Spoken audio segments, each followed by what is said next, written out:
안녕하세요. 저는 30후반의 여자예요.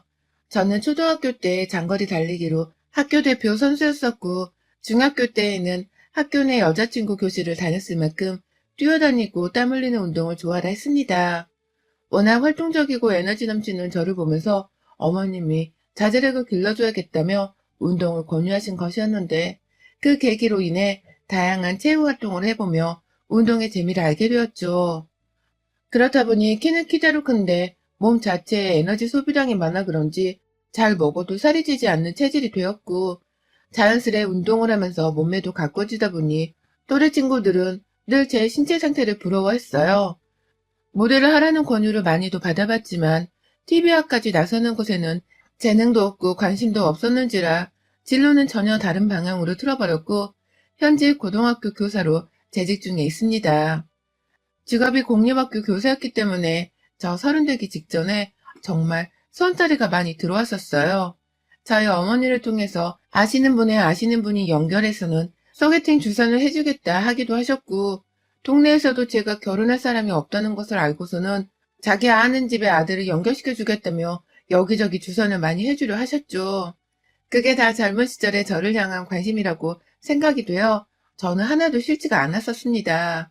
부담이 되기는커녕 오히려 내가 참 조건도 좋고 남들이 봐도 며느리감으로 최상의 여자이구나 싶은 자화자찬에 빠지곤 했습니다. 그러는 와중에 혼자 자뻑을 하다 홍기를 놓쳤고, 저는 부랴부랴 지금의 남편을 만나 33살 결혼을 했습니다. 말로는 부랴부랴 결혼을 했다고 표현했지만 사실 제게 남편은 부족함이 없을 만큼 좋은 사람이었어요. 착하고 성실하고 또 저희 부모님께도 잘하며 능력도 있는 남자였기에 결혼하면서 아쉬운 것이 하나도 없었습니다. 결혼을 하기 직전에는 말이죠. 그런데 결혼을 하고 나서 보니 이 집안은 시어머니가 말썽이더라고요. 정확히는 총대를 메고 사는 시어머니와 그 뒤에서 쫄따구 노릇을 하며 사는 시누이였죠. 남편에게는 10살 아래의 늦둥이 여동생이 있었고, 아가씨는 저하고도 나이 차이가 8살이 났습니다. 그 정도로 어린 친구였고, 그 때문에 시댁에서 참 예쁨을 많이 받고 자랐더라고요. 결혼 전 시댁으로 여러 번 인사를 왔을 때에도 살짝 시댁 식구들이 아가씨의 말을 껌뻑하고, 또 아가씨의 말이면 다 들어줄 것처럼 오냐오냐 키운다는 것을 느끼긴 했어요. 어린 사람이 부모님께 포크 가져다 달라, 젓가락이 짝짝이니까 바꿔달라 라고 하면서 자리에 앉아 심부름을 시키는 것에서 느낀 것이었죠. 그래도 제 가족일이 아니고 또 시부모님이 아가씨를 낳은 후 평생 그렇게 키웠을 것이라 생각을 하면서 감히 참견을 해보겠다는 생각은 하지 않았습니다. 남의 집 가정교육에 이제 막 며느리로 들어서는 제가 왈가왈부할 일은 결코 아니라 판단한 것이었죠. 그런데 이 아가씨의 영향이 결혼을 하고서 저한테까지 미치더라고요. 지금 저는 결혼하고 이제 막 7년을 넘기는 중인데, 지난 7년간 아가씨와 시어머니의 콤비는 정말 대단했습니다. 저희 아가씨는 틈만 나면 사귀던 남자친구와 헤어져서는 울면서 저희 집으로 찾아오곤 했어요. 집에 들어가면 나이 든 부모님 때문에 제대로 울지 못한다면서 눈치를 보며 저희 집에 온 것이었죠. 어린 사람이 연애 때문에 힘들어하는 게 가슴 아파서 저도 처음에는 아가씨를 제대로 환영해주면서 집에서 금이야 오기야 보살폈습니다. 그런데 저희 아가씨 며칠이 지나도록 자기 집에 돌아갈 생각은커녕 제가 차려주는 맛있는 밥과 배달 음식에 빠져서는 이 집에서 살래요 라면 눈치도 없이 그냥 들어누워 살려 하더라고요. 남편은 그런 여동생의 투정어린 애정에 어쩔 줄을 몰라 했고요. 그래서 집에 가야 하지 않냐고 슬쩍 말하는 제 말에 빈정이 상했다고 저와 남편 앞에서 제가 마음에 안 든다고 운 적도 있었고, 달래준다고 또 배달 음식을 시켜주면 그게 또 그렇게 맛있다면서 금세 화가 풀려선 제 이름을 불러주기도 했어요. 저로서는 너무나 갈팡질팡하는 아가씨의 성격을 받아주기가 벅찼는데, 남편은 그게 다 적응이 된 건지 아무렇지 않아 하면서도 안방만 들어오면 한숨을 푹 쉬며 힘들어 하더라고요. 그렇게 일주일이 넘게 저희 집에서 마음대로 가출을 하다가 아가씨는 또 뭐가 질린 건지 말도 없이 집으로 돌아가셨고, 이런 일이 결혼하고서 처음 3년간 거의 반년에 한 번씩은 있었던 것 같습니다. 아가씨 자체가 진지한 교제를 하려 하지를 않고 아무나 만나서 교제하고 헤어지길 반복했다 보니 사귀는 일과 헤어지는 일이 너무나 빈번했고 그 피해를 옆에 있던 저희 부부가 고스란히 받고 있었어요. 집으로 찾아오는 것뿐이었으면 제가 이렇게 하소연을 하며 사연을 쓰지도 않았을 겁니다. 중간에 남자친구랑 싸우거나 시부모님이랑 싸우기라도 하면 또 울면서 남편에게 전화를 해대서는 저희 남편을 불러냈고 밖에서 남편 돈을 긁어대며 술을 마시고 쇼핑을 하는 것으로 자신의 슬픔을 풀려고 했어요. 지가 힘들면 지가 번 돈으로 뭘 사면서 스트레스를 풀면 될 텐데 아가씨는 저희 남편을 마치 맡겨놓은 자기 물주인 마냥 불러대다 카드를 긁어대곤 했죠. 저는 매번 나갔다가 한숨을 쉬면서 집으로 들어오는 남편의 표정을 보고서 또 카드 긁힌 거야? 라며 눈치를 채곤 했고요. 분명 성인이고 대학도 들어갔고 멀쩡히 혼자서 알바도 하면서 저와 남편의 단물을 빨아먹지 못해서 안달인 시누이를 향한 저의 개인적인 억하심과 분노는 날이 갈수록 쌓여갔지만 아무 쓴소리도 하지를 못했습니다. 제가 감히 그러지 말라고 시댁에 아가씨한테 쓴소리를 하기라도 하면 옆에서 시어머니가 자기 딸 교육은 자기가 알아서 시킬 테니 주제넘게 나서지 말라고 저를 오히려 훈계하셨거든요. 훈계를 하는 것에 그치면 다행일 텐데 어쩔 땐 저를 향한 인신공격까지 감행을 하셨습니다. 그것도 임신에 관한 것으로 말이죠. 저는 지금껏 임신하지 못하고 있어요. 임신을 원했지만 몸이 잘 따라주지 않아 여태 아이를 가지지 못하고 있고 지금은 거의 체념 상태로 지내는 중이었습니다. 시험관이나 다른 시술은 돈도 많이 들고 제 몸이 너무 힘들 것 같아서 용기를 내지 못했고요. 그런데 시어머니는 이런 제게 네가 자식을 못 낳아봐서 잘 모르는 거야. 나중에 누가 네 자식한테 훈계질을 한다고 하면 가장 먼저 뚜껑이 열려서는 달려들걸. 네가 자식을 못 낳으니 내가 이런 얘기도 참 힘들게 해야 하는구나. 네가 애만 있었으면 대화가 잘 통했을 텐데. 라고 하면서 저를 비꼬아대셨어요. 애가 없기 때문에 자기 딸을 함부로 가르치려 든다고 하시면서 말이죠. 그러니 저도 할 말이 없고 상처받아서 입을 꾹 다물 수밖에 없었고요. 그런 식으로 시어머니 그리고 시누이와 대면을 하는 것이 갈수록 힘들어지고 또 부담스러워졌습니다. 뭐 하나 꼬투리를 잡히면 혼이 날 게 뻔하고 혹 내 눈에 시누이가 버릇없이 보이더라도 무조건 참으면서 꾹꾹 화를 눌러 담아야 했기 때문에 차라리 안 보는 게 속이 편하다 싶었어요. 그래서 실제로도 일이 바쁘긴 했지만 더더욱이 바쁘다는 핑계를 대면서 시부모를 만나거나 시누이가 내 집에 찾아오려는 걸 막아서려 했고 중간에도 여러 번 이혼을 할 뻔할 정도로 남편과 크게 싸우면서까지 시댁 단속을 알아서 하라는 확답을 받아냈습니다. 더 이상 나를 시댁 문제로 스트레스 받게 하면 이혼을 하겠다고 이판사판 밀고 나갔거든요. 그렇게 겨우 버텨가는 7년이었는데 애도 안 낳은 저한테 청천벽력과도 같은 소식이 찾아왔습니다. 한동안 제 몸 상태가 이상하다 싶었어요. 가슴 부분에 두껍고 딱딱한 살집 같은 것이 잡히길래 괜히 불안하더라고요. 그런데 학기 초에 일이 또 너무 바빴다 보니 제대로 병원에 가볼 생각을 못하고서는 계속 스스로 몸이 이상하다 싶은 의심만 하고 있었던 것이었죠. 점점 가슴 모양도 바뀌는 것 같고 아픈 주기도 잦아지기 시작하면서 이대로는 진짜 안 되겠다 싶더라고요. 처음엔 혹 임신을 한 바람에 가슴에 변화가 생긴 게 아닐까 싶어서 아주 기쁜 마음으로 산부인과부터 찾았습니다. 제가 사리분별도 못하고 또 철도 없었던 것이었죠. 동네 산부인과 병원에 갔더니만 선생님은 임신이 아니라는 실망스러운 대답을 내놓으셨고 급기야 저를 큰 병원으로 보내시더라고요. 가서 꼭 유방암 검사를 받으라고 말이죠. 세상에 내가 유방암이라니. 아직 그 시기에는 암 확진을 받기도 전이었는데 이미 전 세상이 다 끝난 것 마냥 우울감이 머릿속으로 온통 뒤덮었어요. 그 팔팔이 뛰어다니면서 땀 흘리고 놀던 건강한 내가 다른 것도 아니 암일지도 모른다고 하니 인생이 뭐 이런가 싶어 황당하기도 하고 무섭기도 엄청 무서웠죠. 그렇게 저는 남편 손 꼭 붙잡고서 병원을 함께 찾았고 결국 유방암 진단을 받게 되었습니다. 하늘이 무너지는 건 당연했지만 천만 다행이었던 것은 아직 제가 초기였다는 것이었어요. 선생님께서도 산부인과에 갈 생각을 했던 것만으로도 하늘이 도운 것이었다면서 잘했다고 칭찬을 해주셨고요.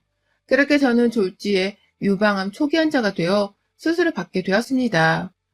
초기라 심각한 수술까지는 아니었고요. 수술하고서도 제 회복 속도를 보고는 4일 자유 퇴원을 했고 학교일은 일주일 휴가를 냈어요. 복귀를 하고 나서 힘이 들면 아예 휴직을 낼 생각도 하는 중이었고요. 수술도 잘 끝이 났지만 어찌되었든 암 환자였고 또 수술을 한 것이었으니 몸이 전과 달리 부쩍 힘이 들고 많이 피로했습니다. 전이가 잘 되는 암이라고 해서 밥 한 끼 먹는 것도 그리고 건강 챙기는 것도 엄청 신경 써가면서 관리를 하기 시작했고요. 초기암이라 다행히 화학치료는 받지 않아도 되었지만 그 지경까지 가는 걸 막기 위해서 화학치료를 받는 정도로 제 몸 관리를 철저하게 하기 시작했어요. 암보험을 친정엄마 권유로 어릴 적부터 열심히 들었었고 좋은 보험이었는지라 이번에 보험금도 소외감이라면서 2천만 원 정도를 받았는데요. 그 돈으로는 그냥 내 건강을 챙기는데 온전히 다 투자를 해야겠다고 마음을 먹은 정도였습니다. 아무데도 돈을 쓰지 않고 오로지 내 건강 챙기는 데에 필요한 음식이나 약, 그리고 운동을 하는 데에 쓰겠다고 마음을 먹었죠. 그러려고 애초에 보험도 잘 들어놨었고 또 꾸준히 들어온 것이었지만 말입니다. 그런데요, 암 수술을 받고서 복잡한 신경으로 퇴원을 한 순간부터 시어머니가 제 옆에서 속을 뒤집어 놓기 시작하셨습니다.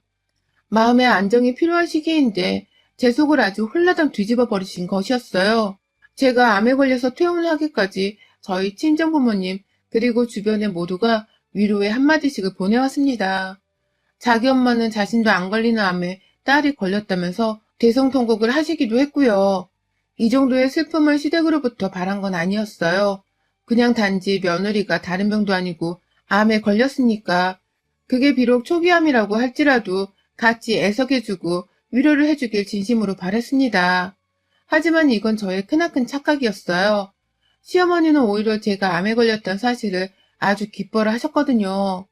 그 시기 저희 시누이가 드디어 결혼을 할 사람을 만났습니다.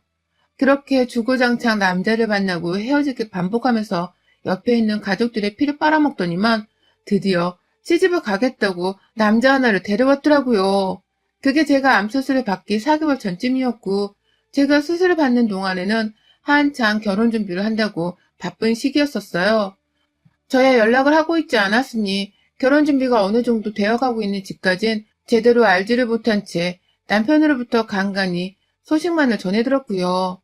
그런데 암 수술을 받게 된 그날 시아버지가 수술을 잘 받으라고 안부 전화를 주신 덕분에 간단한 대화를 나누고 있었는데 옆에서 시어머니가 자신을 바꿔달라 보채시더라고요. 그러더니만 아버님의 말씀이 다 끝나기도 전에 저를 바꾸셔서는 글쎄 이런 질문을 하시더라고요. 너 그거 수술 받으면 암보험은 받는 거지? 얼마나 받는다냐? 라는 질문을 말입니다. 처음엔 이 질문을 도대체 왜 하는 건가 싶었습니다. 그리고 그냥 보험금 같은 거 받아야 하는 거니까 잊지 말라고 시어머님이 알려주신 것뿐이라고 생각을 했어요. 설마 제 보험금을 뜯어가려 하셨겠나 싶었거든요. 그런데 퇴원하고 나서 마주한 어머님의 말씀을 들으니 알겠더라고요. 그 질문의 의도가 나쁜 의도였다는 것을 말입니다. 퇴원을 하고서 바로 집에 갔고 거의 일주일이 넘도록 저는 휴식을 취하고 쉬기만 했어요. 출퇴근하고 나서도 동료 선생님들 배려로 제가 집으로 돌아와 휴식을 취했고요. 남편도 옆에서 제 간호를 하느라고 고생을 많이 했습니다. 그런데 어머님이 퇴근길에 전화가 와서는 자신이 반찬을 좀 싸왔다면서 집에 가도 되냐 물으시더라고요. 평소에 자기 딸내미가 저희 집을 마음대로 찾아와 자고 가도 잔소리 한 번 하질 않으시던 분이 갑자기 저한테 이런 양해를 구하기 시작한 것이었습니다. 새삼 달라진 태도가 이상하기도 했고 왜 나를 챙겨주려고 안 하던 반찬까지 만들어 싸우시나 싶어서 이상했어요. 하지만 제가 암에 걸렸으니 제가 걱정이 되어 그러는가 보다 싶어 오시라고 했죠. 이때가 아니면 언제 또 시어머니께 반찬을 얻어먹을 수 있겠나 싶어 말이죠. 그런데 집으로 찾아온 시어머니는 혼자가 아니셨어요. 옆에 시누이까지 데리고 왔더라고요. 그것도 시누이랑 결혼을 하겠다고 하던 그 남자친구분과 말이죠. 한 번도 그 남자친구란 분을 본 적이 없었던 저는 당황을 하며 손님을 맞이했는데 시어머니 손에는 겨우 락앤락 한 통이 들려있더라고요. 멸치볶음이 든 작은 반찬통 하나였습니다. 그거 하나 딸랑 주겠다고 얼굴도 모르는 손님을 불편하게 데려오셨나 싶어서 짜증이 확 났어요. 제 표정이 안 좋으니 남편도 아니 이렇게 우르르 데리고 올 거면 말이라도 하지. 라면서 어머님께 아주 작게 중얼거렸죠. 그런데 어머님이 아니 어차피 가족이 될 사이인데 이렇게 보면 어떻고 저렇게 보면 또 어때? 인사해라. 네 시누이 남편 될 사람. 그리고 여기는 네 매형 부인. 라면서 아주 호들갑을 떨며 인사부터 시키더라고요. 저를 어떻게 불러야 하는지 호칭을 잘 모르겠다면서 저를 그냥 남편 부인이라고 소개하기까지 하셨죠. 짜증이 나서 저는 아무것도 내오지를 않았어요. 무리고 뭐고 그냥 아무것도 주고 싶지 않아서 가만히 있었고 그제야 남편도 괜히 민망했는지 자기가 나서서 부엌에 들어가 음료 하나는 가지고 나오더라고요. 그리고 그때 시어머님이 저를 붙잡고 말씀하셨어요. 아니 이제 우리 딸도 사위랑 결혼식도 올릴 건데 미리 친해지면 좋잖아. 서로 말도 놓고 가족이니까 이제 서로 왕래하며 친하게 지내고 라고 하면서 뜬금없이 그 사위 될 사람이랑 잘 지내보라 하시더라고요. 그래서 제가 네, 천천히요. 지금 제가 몸이 안 좋아서 누굴 만나고 말고 할 형편이 못 되어요. 양해해 주세요. 라며 대답을 했어요. 그러자 어머님이 그러시더라고요. 그래, 너 말 잘했다. 네가 암에 걸렸었잖아. 지난번에 보험금이 얼마라고 했지? 나한테 말해줬었나? 라고 물으시더라고요. 재차 제 보험금에 관해서 말입니다.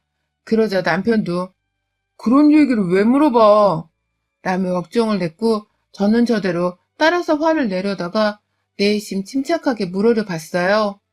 도대체 그거에 관해서는 어머님이 왜 물어보시는 거냐고 말이죠. 저는 정말로 며느리가 받은 암보험금을 묻는 시어머니의 속내가 너무 궁금했거든요. 도무지 이해가 가지 않는 종자라는 생각에 말이죠. 그러자 시어머니는 아주 당당하게 말씀을 하시더라고요. 아니 이제 너 수술도 받았고 다시 출퇴근도 한다고 하던데 그러면 다 나았다는 소리 아니니?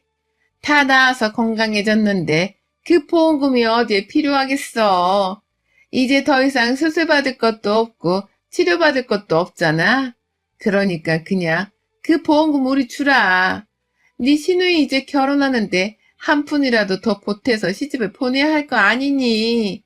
많이 받았으면 한 5천만 원 정도는 우리한테 써. 가족 좋다는 게 다 뭐야. 너는 게다가 고등학교 선생님이라서 앞으로 노후도 보장이 되어 있는 직업이잖아. 라고 말입니다. 기가 막혀서요. 어떻게 다른 것도 아닌 며느리가 암 수술을 하고 받은 그 보험금을 가지고서 달라는 말을 할 수가 있는지요.